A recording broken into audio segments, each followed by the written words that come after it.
How do we get to add the two matrices? Remember what we have said here is that a matrix is an array of numbers that are enclosed in a pair of what here? Brackets. Under matrices here, we must be good at these matrix operators. Matrix operators are 4. We have the addition, we have subtraction, we have multiplication, and then number 4, we have inversion.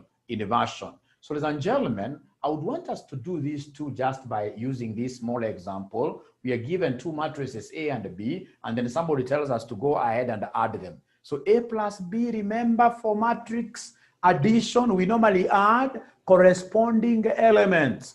We normally add corresponding elements. Like now these 3 and negative 8. They are first elements of their respective matrices. The first elements, you combine them. So we have here 3 plus minus 8. 3 plus minus 8, that will give us minus 5. And then we have the second elements that are corresponding. So we have 8 plus 6 giving us what here? 14. 8 plus 6 gives us 14 there. And then we have the third element. So we have 2 and the 4. When you consolidate them together through addition, 2 plus 4 will give us 6. And then we have 7 plus minus 3. 7 plus minus 3, that gives us what here? That gives us 4. That gives us 4. That gives us 4. And that is it as pertains what here? Addition of matrices. So addition of matrices really is not a tough thing. It's not a tough thing. It's not a tough thing. What if, my great student, somebody comes and tells you to subtract these two matrices? What if somebody was to tell you to subtract the two matrices? How will you be able to subtract these two matrices? If somebody tells you to come and subtract A minus B, what will we get there at the end of the day? Just like for the case of addition, again, we subtract corresponding elements. We normally subtract corresponding elements. So corresponding elements, like now 3 minus, there's this minus. So we have 3 minus 8. So 3 minus 8, that will give us what figure? Somebody here, that will give us 11. That will give us 11. From there, ladies and gentlemen, we have here 3 minus 6. 3 minus 6, that will give us minus 3. And then we have here 2 minus, this minus, 2 minus 4, that will give us minus 2. And then we have 7 minus 3, that will give us 10.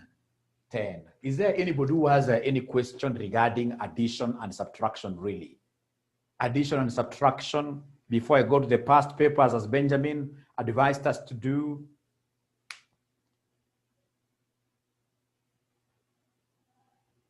So ladies and gentlemen, once I have understood addition and subtraction, we can go straight away to the next thing, which is the multiplication. And the multiplication is the most important thing, most important operator, because you can't know the Markov concepts if you don't know how to multiply two matrices. You can't know that. You can't know that. So matrix multiplication is very, very important.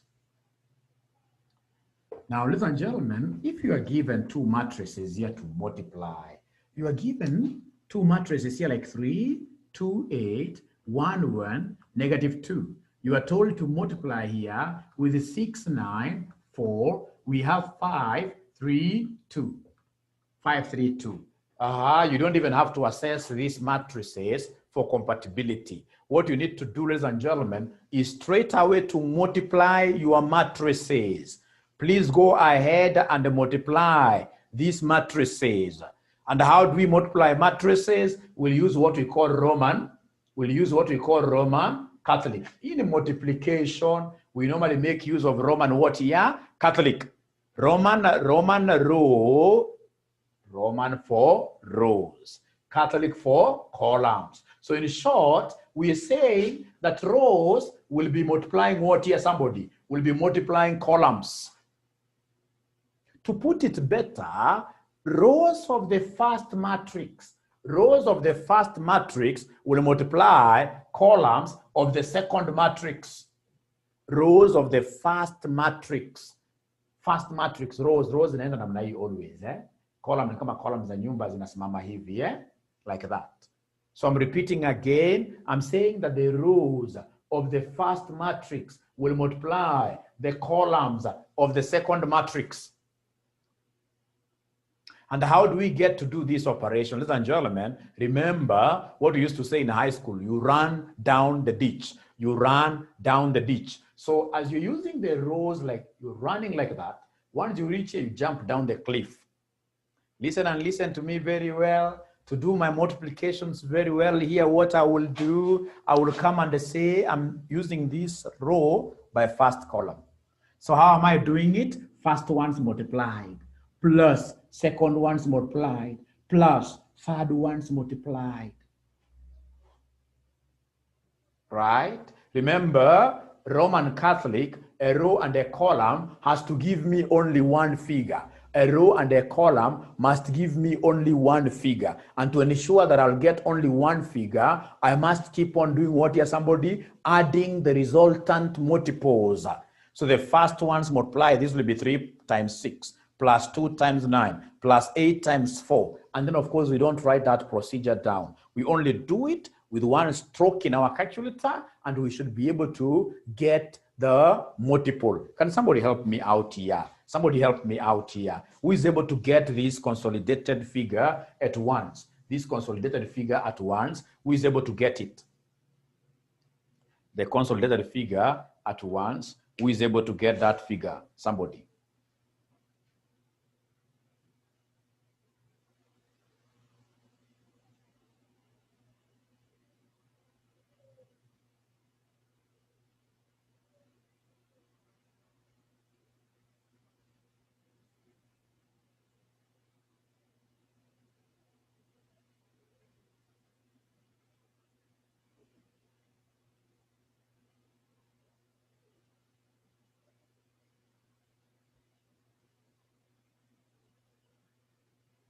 Aha, somebody HP man, Denise here. They're able to give me 68. They're able to give me 68 like that. Listen and listen to me very well. When it comes to matrix multiplication is a beautiful thing. Very beautiful thing. Very beautiful thing. What I will do under matrix multiplication, like after I have done this row with this column, the same row has to multiply the second column. This row has to multiply the second column.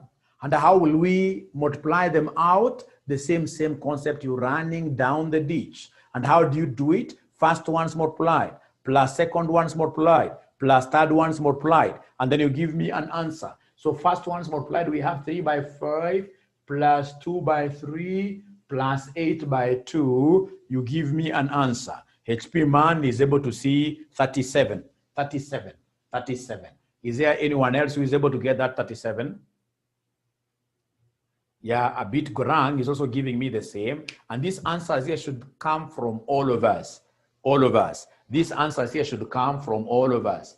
All of us. Kiprotich is also getting the same. 37. Thank you and thank you very much. Ladies and gentlemen, we are through with the row number 1 of the first matrix. It has done the necessary. It has been able to multiply the 2 columns of the second matrix. Now we get hold of the second row. This second row with the first column. The second row with the first column. I want to see whether there are some new students who haven't spoken yet, who can give me the answer for this row and the first column. Remember, it is a step of faith, some confidence level. How do we do it? First ones multiplied, plus second ones multiplied, plus third ones multiplied. It is Roman Catholic. So first ones is 1 and 6, plus second ones 1 and 9, plus third ones minus 2 and 4. Somebody is giving me a figure of 11. Unfortunately, is it 11 or 7? Denise, check out. 7 seems to be carrying the day. Thank you very much. Edward has come on board. I'll be very happy to see Dahir getting, even Mohammed. Yeah, Mohammed, thank you very much. Mohammed has just joined us and he has been able to post something very fast. Very fast. So they are telling me that the correct answer is supposed to be 7. The correct answer is supposed to be 7. From there, I will come and pick this row with the second column, this row with the second column. Don't write that particular procedure down. So long as even where you're sleeping, you'll be thinking about first one's multiplied, plus second one's multiplied, plus third one's multiplied, and then you give us an answer.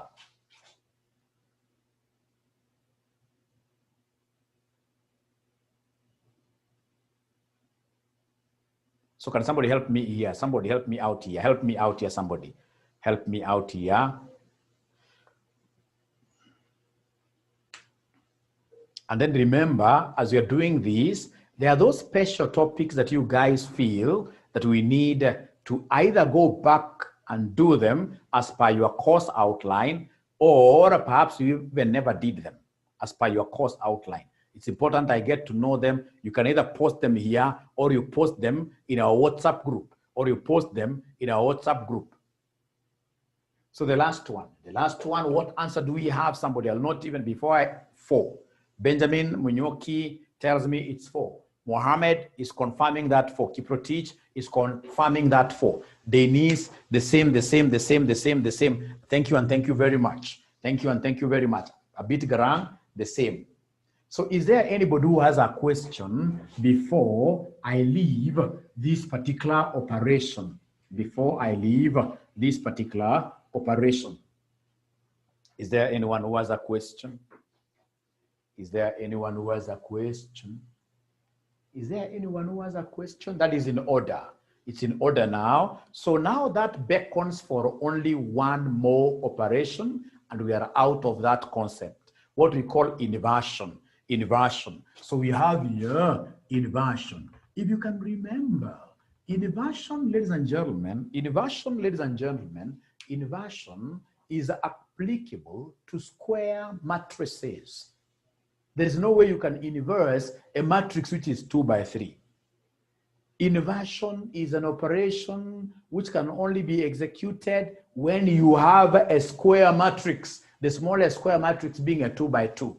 And our syllabus tells us to show you how to inverse a 2 by 2 matrix and a 3 by 3 matrix. So I want to show you how to get an inverse over a 2 by 2 matrix first.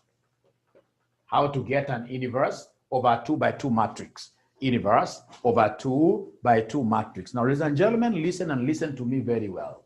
If you're given a matrix of this nature, 3, 2, 6, 8, and then somebody tells you to find the inverse. You find the inverse. How will we be able to find the inverse of this matrix? First of all, I must know the order of this matrix. This is a matrix that has got how many rows? That has got 2 rows. These are the 2 rows like this. And the columns are how many downwards? Columns are 2. So it's a 2 by 2 matrix. And indeed, if this is a 2 by 2 matrix, the thing that I need to do is to appreciate the 2 steps method. To appreciate the 2 steps over analyzing an inverse over a 2 by 2 matrix. So these 2 steps are very clear and easy to understand. The first step being you ascertain the determinant. You ascertain the determinant. And remember that our determinant is normally symbolized like that. A with these 2 parallel lines. You ascertain the determinant. Who can remind Mwalimu the formula of getting the determinant? Who can remind Mwalimu the formula of getting the determinant? So kindly help Mwalimu. How do we get the determinant? How do we get the determinant? How do we get the determinant? How do we get the determinant?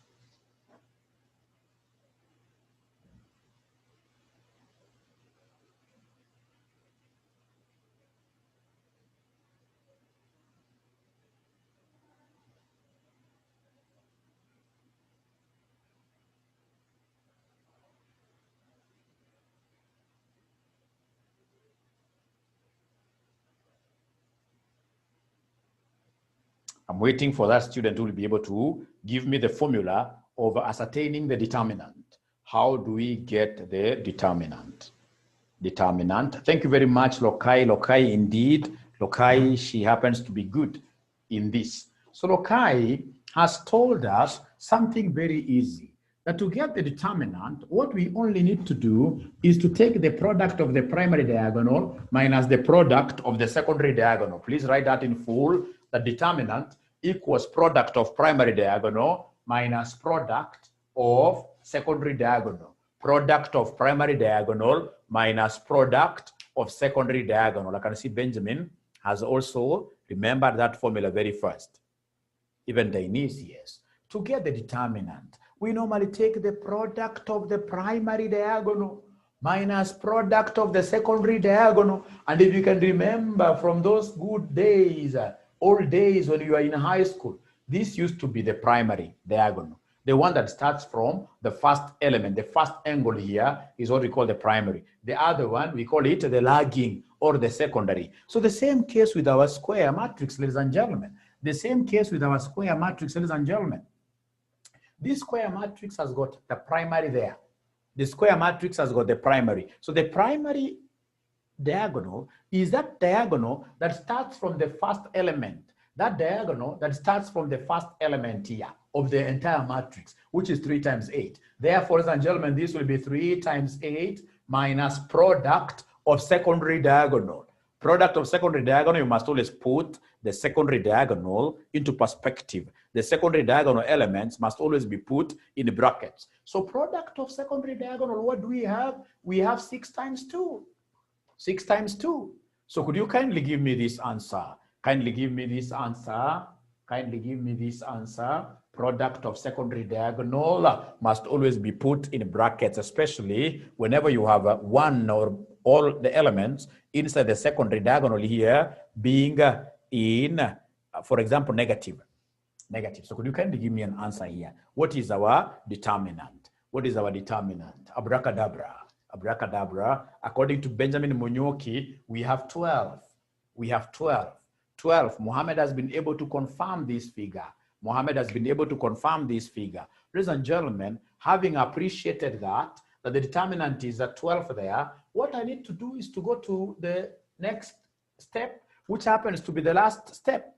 The last step is what we call the inverse definition. The inverse definition, ladies and gentlemen, what we have over here.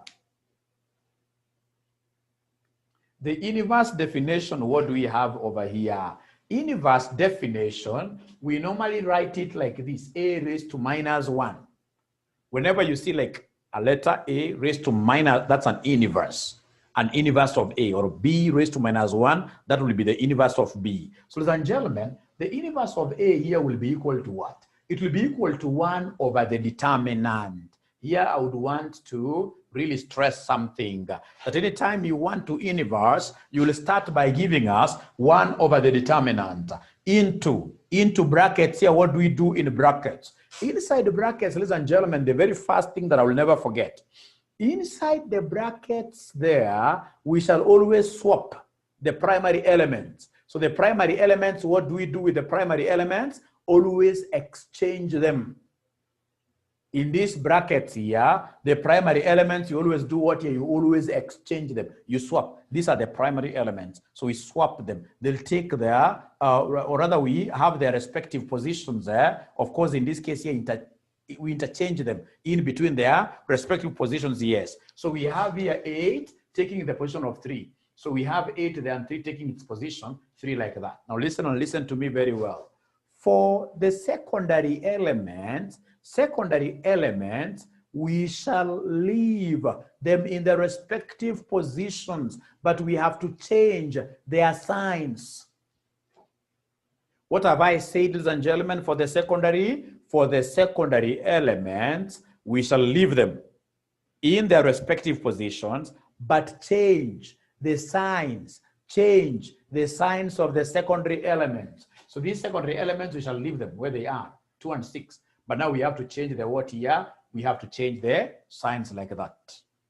They were positives, now they become what here? They become negatives. They were positives, now they become negatives like that. If you allow Mwalimu, straight away Mwalimu would want to give you one question of this nature, you try it out. One question of this nature, you try this out.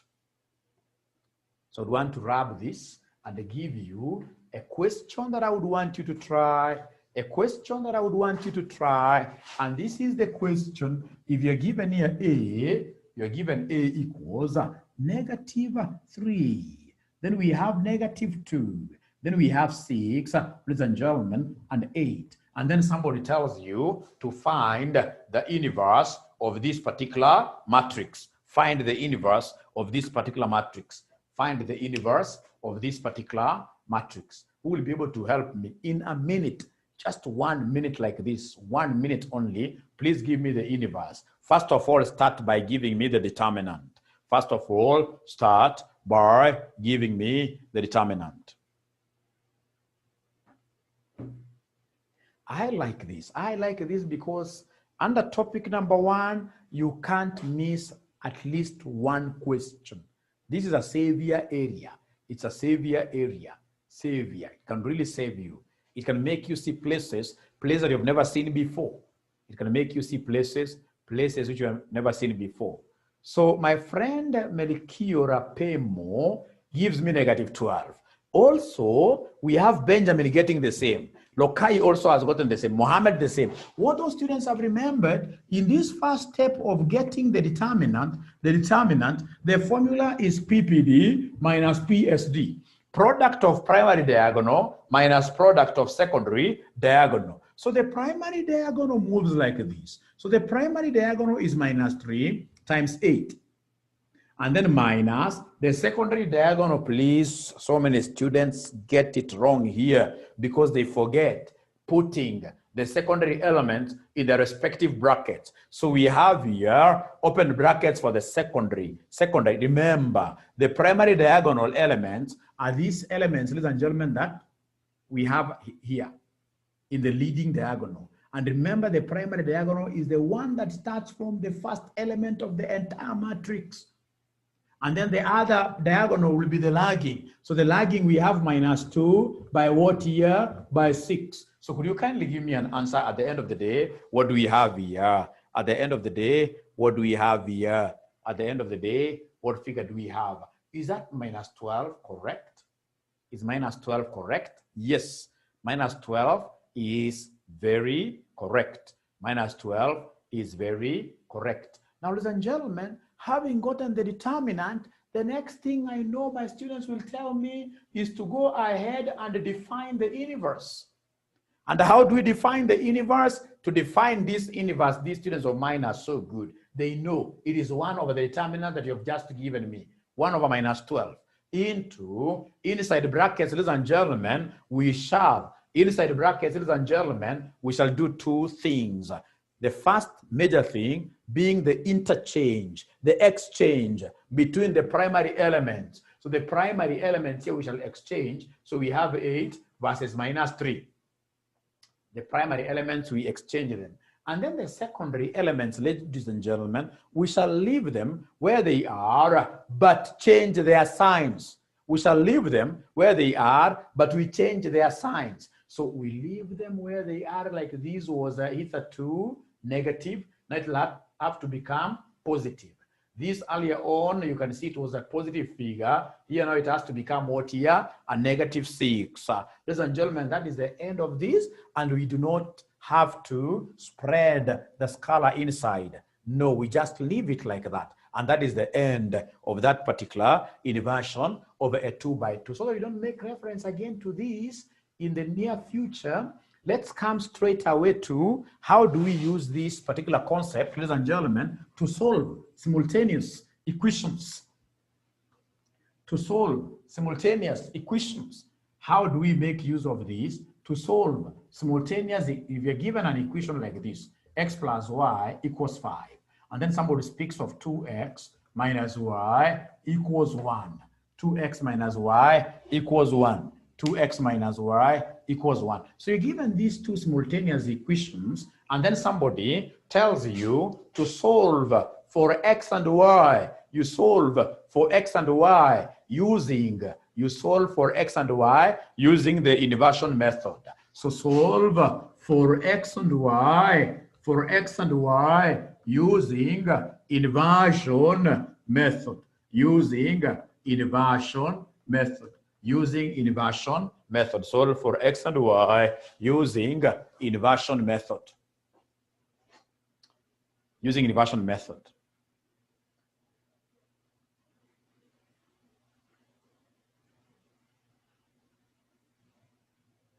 So inversion method is a straightforward method, very straightforward. I will not even bother to think about this so much because inversion is as easy as reading out the ABC, alphabetical letters, or just as easy as a walk in the park. Remember, for us to be able to get the unknowns, we normally take the inverse of A, the inverse of A. The inverse of A multiplied by what here? The right-hand side values. The inverse of A multiplied by right-hand side values. Multiplied by right-hand side values. Remember, these are the right hand. These are the right-hand side values. Those are the right-hand side values. Now, ladies and gentlemen, X is the unknown. X represents the unknowns. So, and in this particular case, what does A stand for? A stands for what we call the base matrix. A stands for what we call the base matrix. A stands for the base matrix. The base matrix is this matrix that you shall get out of here. Is that matrix that you shall get out of there. So what we need to do very fast, ladies and gentlemen, is to define our matrix A. Come here and define matrix A for us. Matrix A is that matrix of numbers, of coefficients that come before these letters. So before the letters we have 1, 1. Here we have 2. Please don't forget here and just pick one alone. A negative sign before a number is always part of that number. So like now this one here should be minus what here? Minus 1. So that is our matrix A. Having spelled it down that nicely, I know for sure that the next thing will be to inverse it. And there is no way I will be able to inverse this matrix without ascertainment of the determinant. So please go ahead and give me the determinant. Go ahead and give me the determinant, and as such. So what we have here, once, ladies and gentlemen, once you have given me this matrix, to inverse it, the first thing that I'll do is to come and ascertain the determinant. Give me the determinant of A. How do we get the determinant of this matrix? It's very easy. To get the determinant here, I need to take the product of primary diagonal minus product of secondary diagonal. So product of primary, we have 1 times minus 1. Minus product of secondary. Product means you're multiplying. So 2 times 1. Please, you can avoid brackets here for the primaries, but secondary, you must always put brackets. So could you kindly give me this figure? Give me this figure. What is our determinant? Somebody help me out. According to Kiprotich, this determinant is supposed to be minus 3. According to Kiprotich, the determinant is supposed to be minus 3. And once you have spelled the determinant down that nicely, what you need to do is to come and give us the inverse of A. So the inverse of A is pretty easy to get. How do we get it? You'll come and talk of 1 over the determinant into, get inside the brackets and do your abracadabra there. So inside the brackets here, what are we doing? We are interchanging the primaries. So the primaries, we have minus 1, we are interchanging them. So minus 1 versus 1. And then we have the secondaries, we leave them where they are, but we change their signs. What have we said about secondary? Secondary, we shall leave them where they are, but change their signs. So we have both of them were positives. So here, both of them will be what here? Negatives here. Now, ladies and gentlemen, that is our inverse of matrix A, the inverse of the base matrix. Inverse of the base matrix. Now, having gotten the inverse of the base matrix, what we need to do is to come right away and apply our formula of capital X, our formula of capital X. Don't forget our formula of capital X. How do we use our formula of unknowns? We have our X being equal to I minus A inverse multiplied by what here? The right-hand side figures. So we have our X here being equal to 1 over minus 3 into minus 1 minus 1 minus 2, 1, multiplied by the right-hand side values which are here, 5 and 1. Ladies and gentlemen, what I will do is to come and leave the scalar out first. I will leave the scalar out first so that I give preference to multiplication of what here? 2 matrices. We multiply these 2 matrices. When it comes to multiplication over a matrix, that is an easy thing. I will use what we call Roman Catholic. I will use what we call a row multiplying a column. I will use what we call you run down the ditch while multiplying. And how do we do this? The first elements to be multiplied plus the second elements multiplied. And then you give me one answer.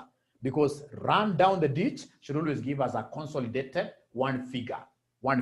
So we have minus 1 by 5 plus minus 1 by 1. Could you kindly give me a figure? Kindly give me a figure to write here. Kindly give me a figure to write here. So somebody gives me a figure of minus 6. Minus 6. How about this other figure? Remember, this row will multiply the first column. And then this other row as well will come and multiply this column. How does it multiply this column? We have minus 2 by 5 plus 1 by 1. And then you give me an answer. You give me an answer.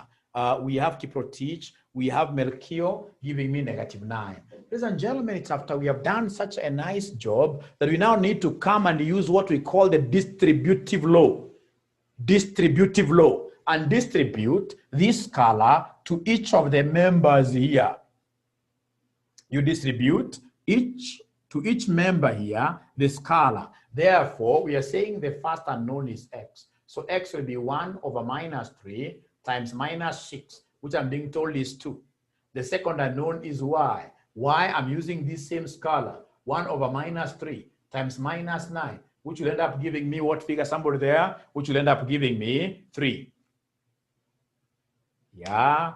So a good student is asking, Mwalimu, which topic is this? We are simply now doing a major review of our syllabus. We are doing a major review of our syllabus, and this happens to be what here? This happens to be matrices. Matrices, a topic that we began just now, and we should be able to finish it immediately. Now, ladies and gentlemen, remember, at times your examiner could also tell you to use what we call the Cramer's rule. Your examiner may tell you to use the Cramer's rule.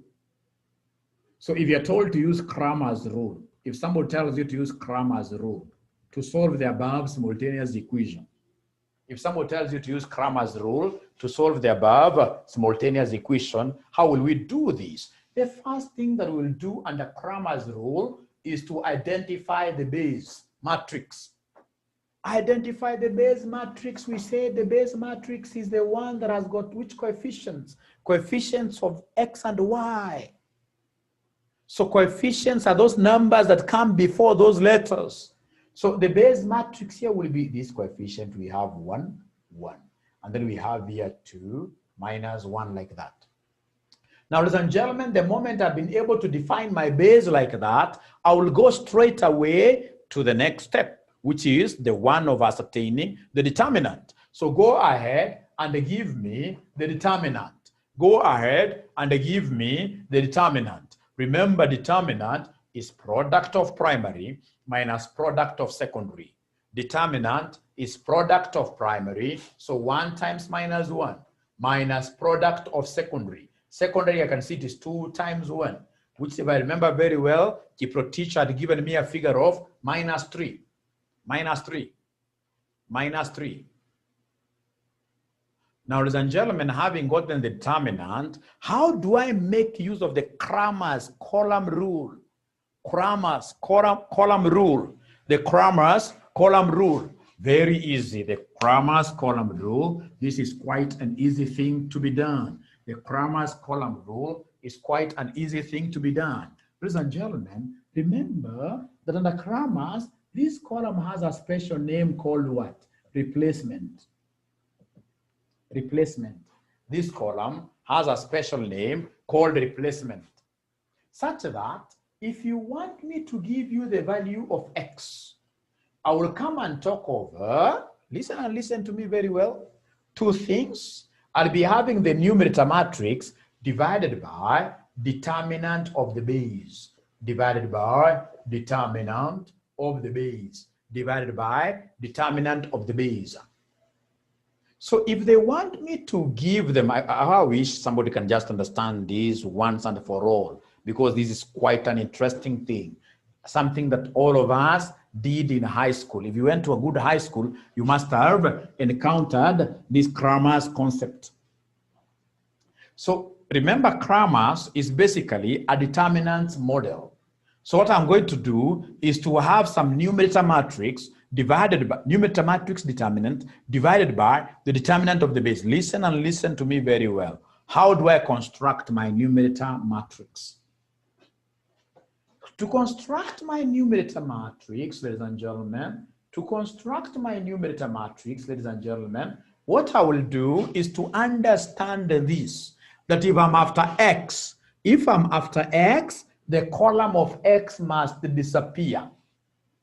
If I want to get x, what have I said? If I want to get x, the column of x must disappear. I want to put this much better. If I want to get y today, the column of y must disappear. If I want to get x, the column of x must disappear. Where it goes to, I don't want to know. The most important thing is that I have a replacement. Ladies and gentlemen, the first value that I want to get here is the value of x. So the column of x has to go, and then in its place, we shall put the replacement. So then the first column will not be x column. The first column will be the replacement, which is 5 and what here? 1. Ladies and gentlemen, listen again and listen to me very well. These columns can only disappear one at a time. You can't have, in this case here, two people just disappearing like that. It's one at a time. And if column x has disappeared, then the column y has to remain. So what I've said is that if I want x, the column of x must disappear. And if a column of x disappears, the column of y must remain. So y column is column number 2, and I know what the coefficients of column y are. Coefficients here are 1 vis-a-vis minus what? Minus 1, like that. 1 and minus 1. Now the only thing that now you need to do is to come and give us the determinant of these two strokes of my line here stands for determinant. So I would want to see whether there is any student who will be able to give me this determinant very fast. Who will be able to give me this determinant very fast. So determinant of this. How will I get the determinant? I will come and talk over the primary diagonal multiple, 5 times minus 1, minus brackets for the secondary always. 1 times 1. So somebody, Mohammed, is giving me a figure of minus 6, which is the same figure that Melchior and also Samuel are giving me, and also the HP man. And please, it's not lost on us the fact that the determinant of the base, even Catherine, Kate was able to get the same loci like that, yes. So how about the determinant of the base? Determinant of the base, I've done it somewhere here. Unfortunately, I rubbed mine, but I know all of us have got this determinant of the base. All of us have got this determinant of the base. So what is the determinant of the base? Somebody help me out here. Minus 3. So if you do it that way, you'll be able to see that you are getting the same figure that we got using the other method. We'll be able to see, ladies and gentlemen, for the base was negative 3, yes. We'll be able to see that minus 6 divided by minus 3, giving us what figure here? Somebody giving us 2. I know you have not understood this thing very well, but I would want you to take a step of faith. You take a step of faith and get for us the value of y. Get for us the value of y. How do you get the determinant of the base? That I'll be able to explain very fast. Determinant of the base. Determinant of the base matrix. Remember, when we began this thing, we started by defining the base. We started by defining the base matrix. And the base matrix, we said, is constituted there by what here? The coefficients of the unknowns. Here, the coefficients of x and y. Those numbers that come before x and y. So like now here, I can see the first column is 1, 2. And then I can see the second column is 1 and minus 1. So having given me the base matrix, I will very easily give you the determinant. Determinant will be product of primary. Product of primary is minus 1. Minus product of secondary.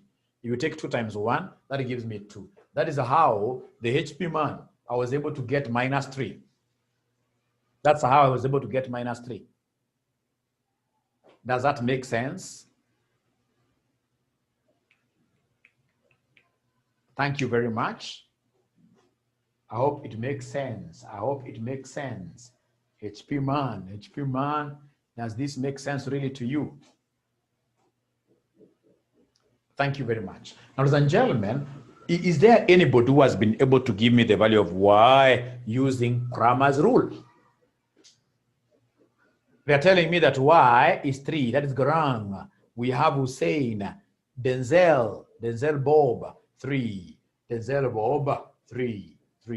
Please, for the interest of those students, especially the ones who came in a little bit late, courtesy of my mistake. I don't know what happened. And the way I generated today this link very early, I forgot to send the link to our dear brothers and sisters from Summit. Please find it somewhere within your heart to forgive me. After all, we are just revising. I'm so sure these are things that we know. We're just revising. So if they want us to give them the value of y, there is one thing that I know. There is that chorus. You know, at times you may not be able to sing the entire song. You may not be able to sing the entire song. But most of us happens to be knowing what here the chorus is. Like the chorus here will be, if I'm after y, the column of y has to disappear. Thin air. The column of y has to disappear. And remember that these columns here can only disappear one at a time. So if it is the column y that will disappear, then column x, which happens to be the first column, must remain. So in that case here, the first column will be 1, 2. And then y's column disappears. What happens with it up there, we don't want to know. All that we care to know is that there is a replacement, which is what here, 5 versus 1. And then, of course, the most important thing, we'll be able to remember that we want to get the determinant there. And this determinant must be divided by determinant of the base normally works out for every unknown variable. Every unknown variable. So the only thing that we need to do tonight is to ascertain the determinant, of the numerator. We need to come here and ascertain the determinant of the new. So 1 times 1, that gives me 1. Minus 10, that gives me minus 9. And then minus 9 divided by minus 3, that will be equal to what here? Will be equal to 3. Now, ladies and gentlemen, I would want you, number 1, if you have not understood, please to ask a question. Can you even tell me to repeat the entire thing? Ili uzuri wa kuwa mwalimu. Uzuri kazi ya mwalimu hakuna mtu anakuforsia. You always ask for it, just like a military job. Yeah. Is there anybody who has a question now? If there is none who has a question regarding the Cramer's rule,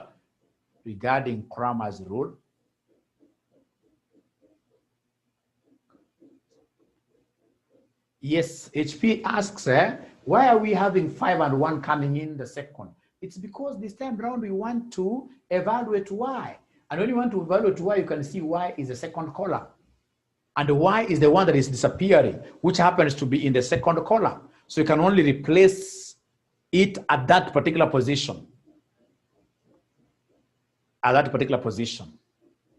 So HP man, this nameless, this man is nameless.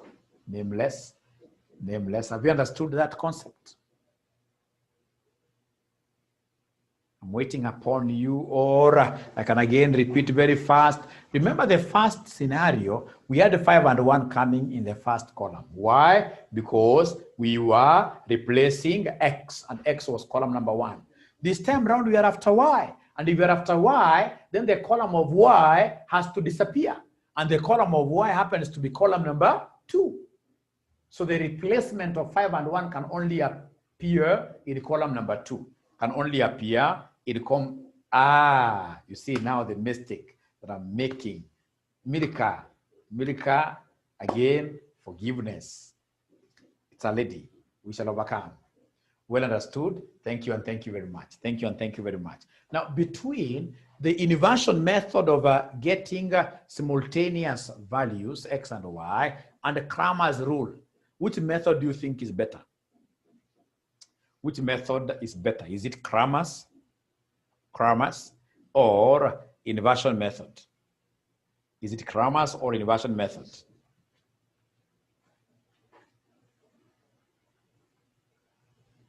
Cramer's is easier, yes. Cramer's is easier. And remember, your examiner does not restrict you. He simply tells you to use matrices. It even becomes much simpler when you have got 3 unknowns. You know, with 3 unknowns, as I will be showing you in my next class, with 3 unknowns, ladies and gentlemen, remember all those basic steps that you have got to go through to inverse. Number 1, get the determinant. Number 2, you get the minor element. Number 3, the cofactors. You will take more than 30 minutes doing something in a very, very lengthy way, which is quite useless. If it's Cramer's rule that I know for the 3 by 3, I'll be able to finish that question very fast, but I would not want to do 3 by 3. So Dahil says both are easy, but let's go for Cramer's. No, Dahil, Cramer's is easier, especially whenever you have got 3 unknowns, which I'll be able to show you in my next class. Ladies and gentlemen,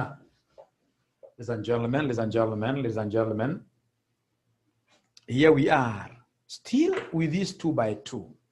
What if you are given this concept of Markov? Just mentioned there, Markov's model. It's a 1905 model. Don't know how comes those days people really used to discover things. Very, very old model. Nowadays, people don't discover things. They don't discover things. So Markov's model, how do we make use of these simultaneous equations to tackle these? Remember, ladies and gentlemen, the principle of Dr. Markov. This guy was in the physics world. And what he used to do was, if you recall the story behind Markov, he used to take some clear glass, put water there, right? And then what he used to do, of course, with water, he used to come and drop some particles there. Particles of potassium permanganate. Ladies and gentlemen. Edward, these days we are taught to remember. Like now the way I'm teaching you is how do we, not to apply. We shall overcome. So he used to come and put potassium permanganate particles there, which of course could disintegrate into very, very many particles. They could disintegrate into very, very many particles like that. So what were we discovering? That these particles of potassium permanganate, which were purple in color, even in high school we were doing this, were not settling down in a zigzag, or rather, were not settling down in a vertical line like that. No, they were settling down in a zigzag manner. So this could come here, knocks against particles of water, changes direction, so it could fall down in a zigzag manner through a process that we used to call bombardment. That particles of potassium permanganate were knocking against particles of water. What this person wanted to discover, or rather what he discovered at the end of the day, is that water is not made up of a continuous fluid. That water is made up of, ladies and gentlemen, particles that are alive, which are able to move like that. Who can remember this experiment? What was the name of this experiment? What is the name of this experiment? The name of the experiment. There's a name they used to give to this experiment. Who is able to remember that name? We give this person a present. Is there anybody who did this kind of an example, this kind of an experiment in high school?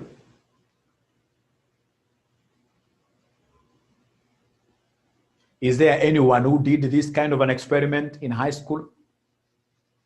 I'll not ask you the name. Just if you're able to remember it, even if it's vaguely, but at least you're able to remember that we did this thing of bombardment, particles of potassium permanganate bombarding against. Yes, we did. It used to be called Brownian motion. It used to be called Brownian motion. And please, you should not forget this that easily. If there is one man who used this experiment to make lots of money outside here, one man, just the other day, if you remember Pastor Kanyari, ule wa mbegu ya 310, alikuwa achukua potassium permanganate, anaweka kwa maji ya karai namna hii. So anaambia kama mama, weka mguu hapa, ama ule mzee muoga, weka mguu hapa.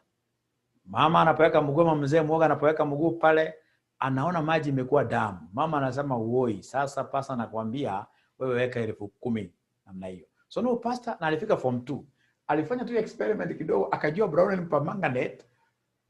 You never heard of it. What do you mean? Then you may not have done these sciences, eh? Okay, but now we have what we call Brownian motion. Now, ladies and gentlemen, this Brownian motion, why should we discuss about Brownian motion in a business class? Remember, Dr. Markov went ahead and said that this physical motion can also be borrowed, ladies and gentlemen, and be used in the business world. Why? Because of how customers behave between competitors. You know, there are very few customers who are loyal. Like myself, I'm very loyal to KTN. KTN news only. KTN is for news only. But you see, after some time, normally what happens? When I'm here, or rather even before KTN, I would want to throw my eyes, in this case here, to Citizen. And perhaps in this case here, watch this young kid called Maria, right? So in essence, what am I doing? Natanga-tanga. Unaona kutanga-tanga? Hiyo ndio inaitwa Brownian motion. Brownian motion. And this is what came and they gave birth to what we call the transition matrix. The transition matrix. Transition matrix. In Brownian motion, you know, like there is a time they brought some question of Markov.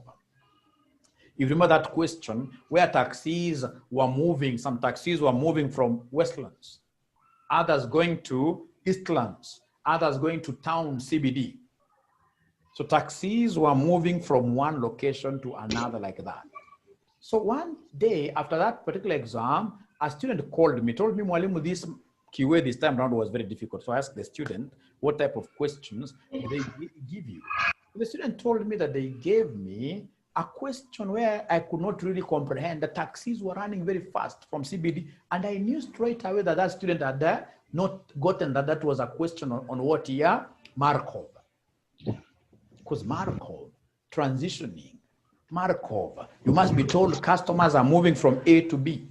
And Markov, like this question that came just the other day, where patients were being taken from ICU to high dependency unit. Some others were moving from HDU to general ward. Once you hear of movements of subjects of analysis from one state to another, then straight away you are handling a Markovian question. You are handling a Markovian question. You are handling a Markovian question.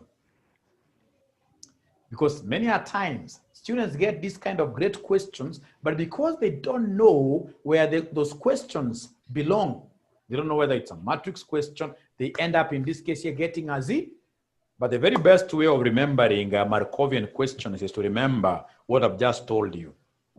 That on a Markov questions, you'll always hear things like transition, movements of subjects of analysis from one state to another state, to another state. So I have to give you that little story so that in future, you'll never ever forget how to identify a Markovian question. Ladies and gentlemen, now with that background, I would want us to look at something very easy there in form of an illustration. So in our illustration, you are given T. You are given matrix T.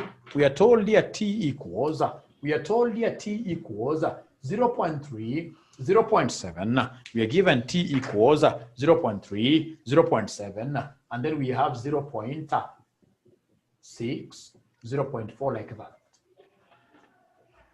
And then, ladies and gentlemen, these guys have gone ahead to give me the initial vector. Where they have told me that vector 0 is 0.45, and then we have 0.55. So remember, to us here, T stands for the transition matrix. T stands for the transition matrix. T stands for the transition matrix. And then, of course, this is the initial vector. VO stands for the initial vector. And then, ladies and gentlemen, we are required to do a few predictions here. You can see these are 2 by 2. I'm still working on 2 by 2 because now I can't introduce a 3 by 3 matrix within the time limits given. So, ladies and gentlemen, required, I want somebody to run with this ball and give me vector 2. Vector 2, this could be after the movements. How do we expect, where do we expect these customers here to be in the second year, at the end of year 2? So I would want somebody to come and give me vector 2. And I would want to pause a little bit.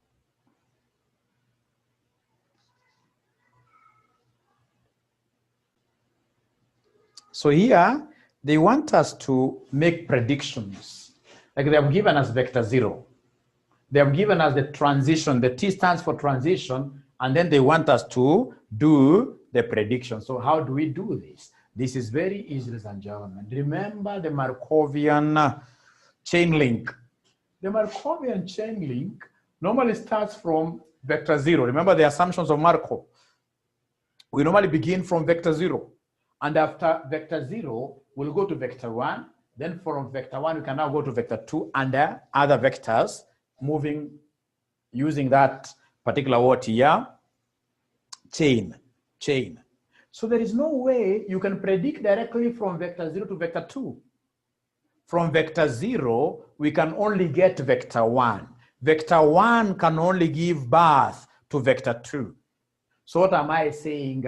Even if the examiner has asked me to get vector 2, there is no way I'll be able to jump like that. Markov systems don't allow that. Don't do that. So what I need to do is to come and give them vector 1.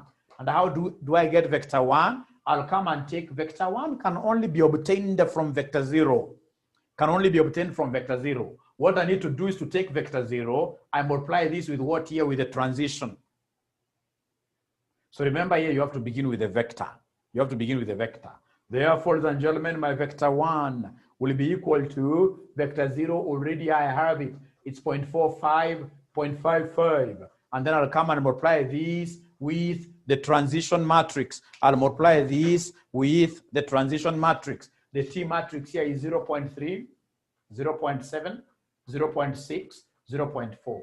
So, ladies and gentlemen, with this information, I should be able to do my multiplications very easily. Remember, when I'm multiplying, it's all about Roman Catholic. It's all about row and a column. So what do we have here? It's 0.45 times 0.3. First one's multiplied plus second one's multiplied. So first one's multiplied plus second one's multiplied. Could you kindly give me this very fast? Vector 0, vector 1, I mean, Roman Catholic. You run down the ditch. Now people are becoming tired. Please give me this first one here. What do we have? Somebody there. So we have 0.465. That's according to Dahir. We have 0.465. According to Dahir, vector 1. The first component here is supposed to be, this vector 1 is supposed to be 0.465. How about the second component? How do I get the second component? To get the second component, I will take this row by the second column. Hope they're able to follow. I hope they're able to follow. I hope they're able to follow. I hope they're able to follow this row by the second column. How do I do it? 0.45 times 0.7 plus 0.55 times 0.4. Please give me a figure. Please give me a figure. Aha, we have Denzel giving me 0.5, 0.535, like that. So that is vector 1. That's vector 1. Now, having gotten vector 1, we can very easily go to vector 2. Very easily, comfortably, we can go to vector 2. How do we get vector 2? Vector 2 can only be born from vector 1. And what we need to do is to transition, is to change vector 1. So what we need to do is to take that vector 1 times t, the transitioning factor. So times t like that. Vector 1 is 0.465 to 0.535 multiplied by our T matrix. Multiplied by our T matrix. How will this T matrix look like? So we have our T matrix, ladies and gentlemen, which is 0.3, 0.7, we have 0.6, 0.4. So right there and then, what I'll need to do is to take row 1, column 1. High school used to call it, you're running down the ditch. Running down the ditch. Running down the ditch. But don't forget the order. It is first one's multiplied plus second one's multiplied. First one's multiplied plus second one's multiplied. And then you give us an answer. You give us an answer. So we have Hussein Wario giving us 0.46, 0.46, 0.5, and then we have 0.46 vector 2, 4605, and then we have 0.5395. Thank you, and thank you very much. So like now you can see straight away from where we began from, ladies and gentlemen, the first, like here for vector 1, the first company gained more ground, had a bigger, it started from 0.4 something, so it has gone to 0.46. So market share changes, but again, remember that this market share does not keep on changing forever. Does not keep on changing forever. After some time, ladies and gentlemen, these systems here will do what here? They will stabilize. They'll hit a plateau. They'll hit a point of stability where we don't expect, ladies and gentlemen, in mature markets, we don't expect things to change anymore. Right?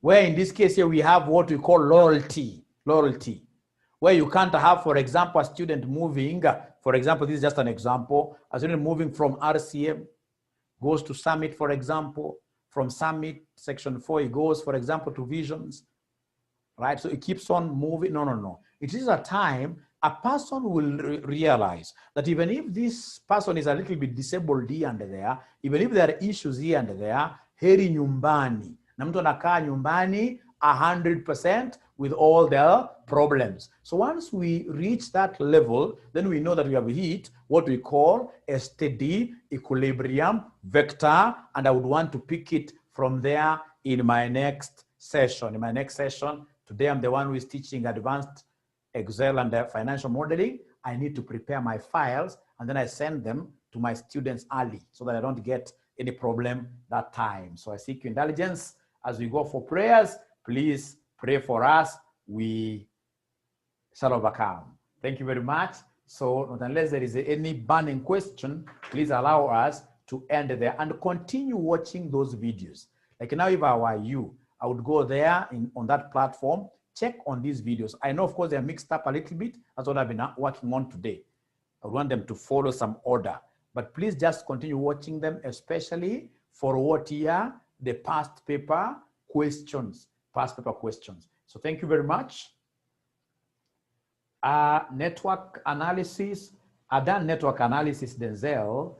I've done network analysis. Denzel is a student at Summit. So there is no problem. What you need to do, the students of Summit, you can, I know your class rep is Charity, so you can just do a summary of the topics that you feel were not covered, and then I'll be able to know how to tackle them, The other students that I am normally with at the RCM's WhatsApp, also if there are topics you feel that you really need, we brush on them very well, better.